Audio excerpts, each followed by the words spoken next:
Bonjour à tous, enfin de retour, 30 jours par 30 jours et toujours pour les mêmes choses.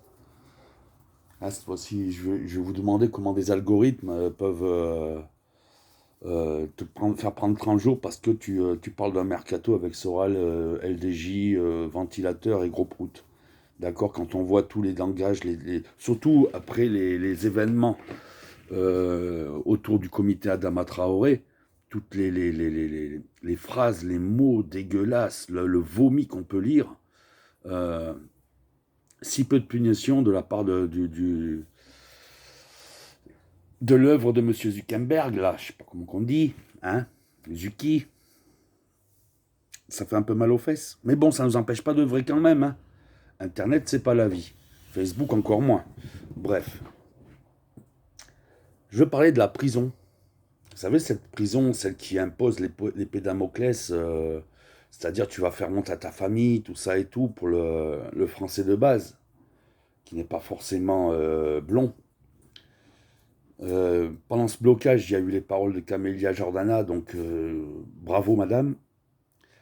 Simplement, lui expliquer un truc tout bête, mais je pense que beaucoup de gens l'ont compris depuis longtemps. La France est à moitié frisée, mais depuis belle lurette, quoi. Je veux dire, les Cévenols. Ouais, bah, par exemple, Bourdin, on peut pas dire que c'est le cousin de notre ami Quatennens. Tout ça. Pourtant, dans les familles, il y a de tout. Mais le fait que cette prison fasse peur, mais pas peur à cause des barreaux, peur d'être rejeté, peur de faire honte au grand-père qui essaie de vous donner le maximum de valeur. Donc on y va en prison quand on lutte, mais on s'aperçoit que la honte n'est pas chez ceux qu'on aime. Pourquoi? Parce on a fait, comment dire, on n'a pas fait ce qu'il fallait pour imposer la honte. C'est-à-dire qu'on a simplement dérangé des gens qui eux-mêmes étaient un virus à notre Marianne, à nos valeurs, tout ça, liberté, égalité, fraternité. Parce que même si on ne sait pas lire, même si on n'a pas le Becherel qui ferait plaisir aux inutiles, qui passent leur temps à les jeter comme ça dans la soupe, sans pédagogie, sans rien, on sait ce que veut dire liberté, on sait ce que veut dire égalité, on sait ce que veut dire fraternité. Et avec ça, hein, avec la bite et le couteau, comme on dit, on arrive à faire des grandes choses, même derrière les barreaux. Donc, aujourd'hui, je vous le dis sincèrement, je suis quelqu'un qui pleure pas, c'est pour ça que je suis très souvent en colère, parce que la pression, aimerait s'écouler, hein, avec toutes les misères qu'on voit, et ça bloque là, et du coup, ça redescend là, tu vois, puis ça bouge là, et du coup, ça fait des bourdonnements dans les oreilles, puis ça redescend, ça fait claquer le slip, et après, on dit des gros mots. Bref, en pâtéro. Vous voyez, quand on parle de, on fait des films, il y a des personnes qui sont plus connues que d'autres et tout ça, et puis ils vont en prison pour une cagette de cerises. Hein, c'est l'histoire de Montmont. Mais il y a l'histoire de Jaco aussi. Lui, c'est pour un pack de lait. 6 mois ferme. Un pack de lait pris sur un escalier, comme ça. Pas pour les enfants, quoi. Donc, c'est pas d'aujourd'hui, quoi. Puis on a tellement d'histoires, de belles histoires qu'on peut remettre au goût du jour. Et voilà. Pour dire ça,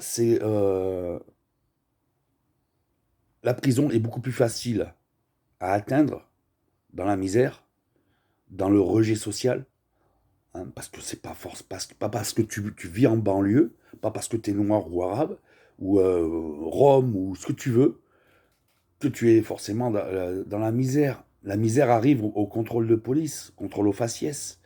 Hein, tu peux avoir un petit boulot, même chez McDo, tu fais tes petits crédits, tu commences à vivre bien, tout ça, tu prends un petit logement avec ta copine, tout ça. Mais bon, il y a ce truc cette épée Damoclès qui fait que voilà. Et du coup, attendez, je vérifie quand même le minutage parce qu'il y a plein de petits virus qui ont pénétré mon téléphone pendant que j'étais pas là, hein, pendant que j'étais pas sur Facebook. Et du coup, je fais attention un peu à tout. Ils sont malins, hein, attention, il faut faire attention. Et donc voilà. Aujourd'hui, enfin moi je vais vous dire sincèrement, avec mon parcours, il y a une parole que je répète et je vais dire, pour cataloguer les fachos, les gens qui nous font du mal, les vichistes, hein, les nostalgiques de Vichy, je leur répète en boucle depuis que j'ai 14 ans, un jour vous tomberez sur la mauvaise famille. Et quand je dis mauvaise famille, c'est-à-dire celle qu'on ne touche pas, celle qui va se battre corps et âme jusqu'au bout, d'accord. Et c'est arrivé. Je ne le souhaitais pas à personne hein, de vivre un drame, évidemment. Je préférerais m'emboucaner avec Adama Traoré, par exemple, sur le PSG Marseille, par exemple. Je sais pas, sur plein de choses. Quitte à s'insulter nos darons, comme avec le petit gars de Bobigny le jour. Je ne suis pas sûr qu'il soit un petit gars comme nous. C'est-à-dire que, voilà, quoi, vu sa façon de salir un peu tout, j'avais plus l'impression de le voir bosser pour Valeurs Actuelles qu'autre chose. Mais bon, tant pis. Tout le monde a le droit d'être con. Mais en tout cas, on n'a pas à se laisser impressionner par la géographie de certains, ni par les origines des autres, ni quoi que ce soit. On est tous français, tous françaises, on est tous des enfants de Marianne, et ça, il faut le prendre en compte, bien comme il faut. Moi, je vais vous dire, j'ai eu les larmes aux yeux de voir tout ce qui s'est passé. Des larmes aux yeux je sais pas comment expliquer ça, bonheur, autre, mais bordel de merde. La mort, c'est la fin, c'est la fin. Voilà, vous voyez. Je suis sûr que si on demandait à Assa Traoré, à ses frères, à ses sœurs, à sa maman, est-ce que tu préférerais pas que ton frangin soit encore en vie, en train de s'emboucaner avec le patéro sur Facebook, que plutôt que de devoir combattre pour avoir justice après sa mort, évidemment. Puisque s'emboucaner, ça veut dire qu'on est vivant. Vous voyez. Surtout quand on déteste les armes. On peut s'emboucaner. Même si on se met des pifs à se mettre des tronches comme la mienne, on est vivant. On ne s'est pas tué. On peut même devenir amis après une bagarre. Vous voyez ce que je veux dire? Voilà. Même après avoir déterré nos morts. C'est pas grave ça.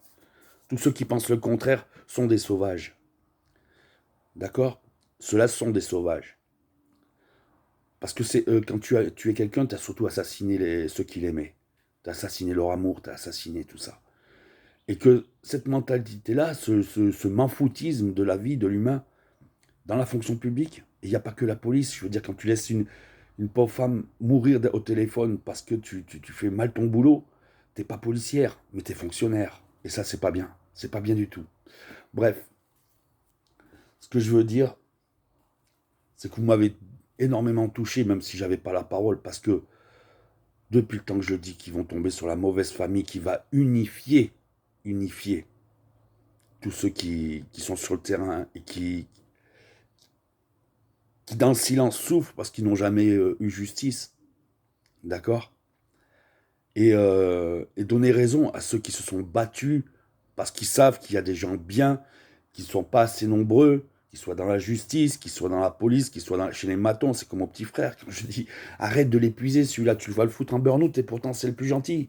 T'arrives pas à le corrompre, ok, mais en attendant tu tapes à la porte, tu demandes du tabac, il te l'amène, tu demandes la douche quand c'est pas ton tour, il te la donne.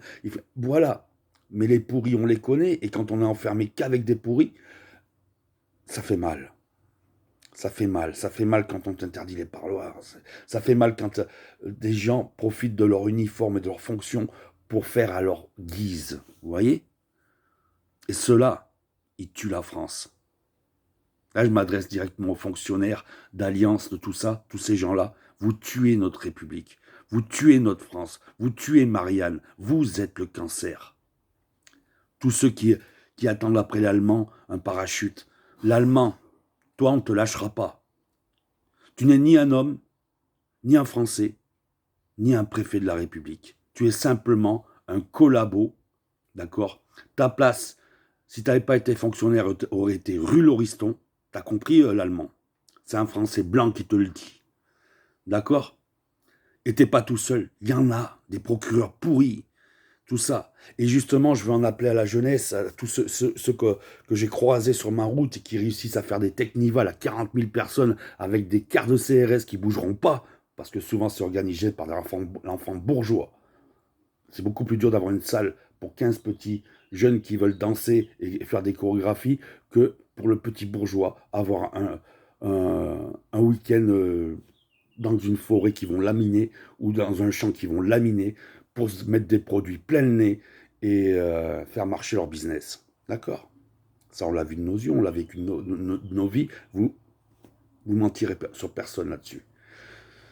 Eh bien, quand des magistrats veulent rendre justice et sont menacés par les syndicats pirates, qui détruisent la République, alors à nous d'être des citoyens forts. C'est-à-dire, on peut très bien faire des actions proches de ces magistrats pour montrer qu'ils sont soutenus, qu'ils sont en sécurité.